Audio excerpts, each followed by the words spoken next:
అది ఒక class room. ముగ్గురు వ్యక్తులు ఒక కాలేజ్ క్లాస్ రూమ్ లో కళ్ళు తెరుస్తారు.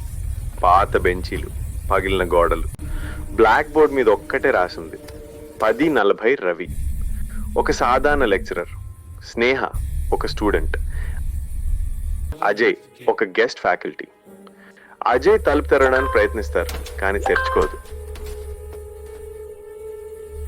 కిటికీలు బయట నుంచి మూసుకుంటాయి. అప్పుడే స్పీకర్లో ఒక నిర్లిప్తమైన స్వరం, ఈ గదిలో ఒకరు జరిగిన ఘటనను ఆపగలరు కానీ ఆపలేదు. సమయం మీ ముందే ఉంది. బోర్డుపై ఉన్న 10:40 వైపు ముగ్గురు చూస్తారు. సంకేతాలు మొదలవుతాయి. గడియారం గోడపై ఉంది. సెకండ్ హ్యాండ్ 10 దగ్గరే ఆగిపోయింది. బెంచీల మీద 3, 7, 12 నంబర్లు చెక్కబడున్నాయి. ఒక పేరు ఎరుపు పెన్నుతో కొట్టబడింది, రోహిత్. రోహిత్ నా క్లాస్మేట్. రోజు నేను క్లాస్ తీసుకోవాలి కానీ లేట్ అయింది. గుర్తొచ్చింది, నేను అతన్ని బెంచ్ మీద నిలబెట్టాను డిసిప్లిన్ కోసం. అవును, మేమంతా నవ్వాము. పాపం తాను ఏడుస్తున్నాడు. గడియారం తిరగడం మొదలవుతుంది.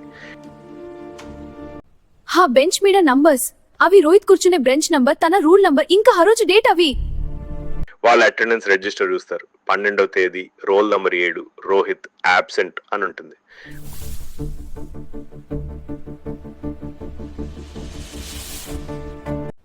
అతను ఆ రోజు 10:40కి. రోహిత్ ఆ రోజు బెదిరింపులు, అవమానాలు తట్టుకోలేక తన జీవితం ముగించాడు.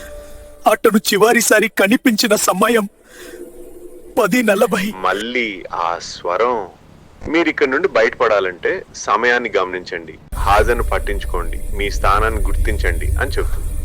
వాళ్ళకి సంకేతాలు గుర్తుకొస్తాయి.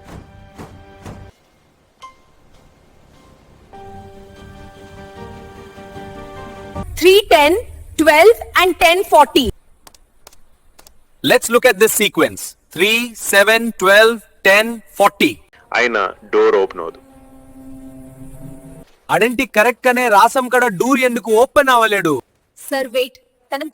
తనం చెప్పడే date, time, attendance and place ఆ ఫార్మాట్ లో రాయండి సార్.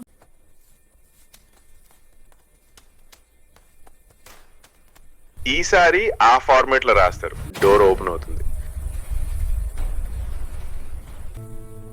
విద్యార్థులపైన ఎక్కువ ఒత్తిడి చేస్తే వాళ్ళు ఇలాంటి నిర్ణయాలు తీసుకుంటున్నారు.